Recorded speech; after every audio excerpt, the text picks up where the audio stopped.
కానీ ఏమంటున్నాడు అతను? మంచి పోరాటం పోరాడాను. ఏం పోరాటం? ఓ దేవుడు పిలిచిన మనిషి, నువ్వు మంచి పోరాటం పోరాడితే దేమా ఎందుకు వదిలేస్తాడు నిన్ను? అందరు విడిచి వెళ్ళిపోయారు అంటున్నావు. ఎందుకు నిన్ను అందరు విడిచిపెట్టి వెళ్ళిపోతారు? నిన్ను నిజంగా దేవుడు పిలిస్తే క్వశ్చన్స్, ప్రశ్నలు రేజ్ అవుతున్నాయి ఇప్పుడు. హల్లెలూయా. నువ్వు నిజంగా దేవుడు పిలిస్తే, అలెగ్జాండర్ అనే కంచనవాడు నీకు కీడు చేస్తే దేవుడు ఎందుకు అతను బతకనిస్తాడు? No answer. ఓ దేవుడు పిలిచిన మనిషి, ఎందుకు నువ్వు ఒంటరి వాడివైపోతావు ఒకనొక సమయం వచ్చినప్పుడు?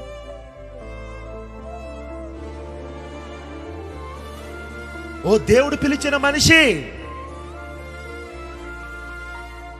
ఎందుకు నువ్వు వస్త్రాలు కూడా లేనివాడవైపోయావు?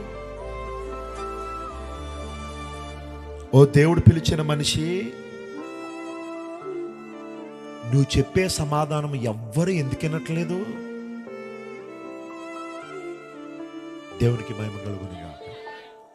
లోతుగా ఆలోచన చేయండి. దేవుడు పిలిచిన మనుషుడు,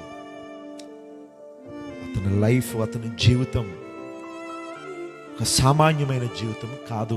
అంటే సామాన్యమైన జీవితం కాదంటే మీరు ఎక్కడో ఉన్నతంగా ఆలోచించకూడదు.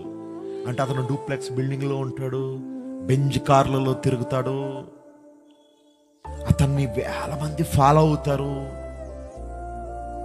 నీకు బైబిల్ ప్రకారంగా దేవుడు పిలిచిన మనిషి నీకు అర్థం కావాలంటే నువ్వు బైబిలే చదవాలి. నువ్వు సొంత క్వాలిఫికేషన్స్ పెట్టుకోవద్దు. ఏంటి? దేవుడు పిలిచిన మనిషి ఒంటరిగా ఉంటాడా?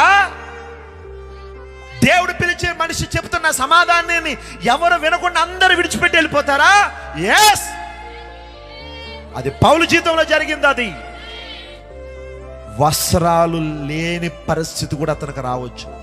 ఇవి అర్థం కాకే దేవుడు పిలిచిన మనుషుల్ని మనం రిజెక్ట్ చేస్తున్నాం తెలియకుండా. అంటే మళ్ళీ ఒప్పుకోడు దేవుడు. నహూము, నువ్వు అలా అనుకో, వాళ్ళకి అన్నీ తెలుసు అంటాడు ఆయన.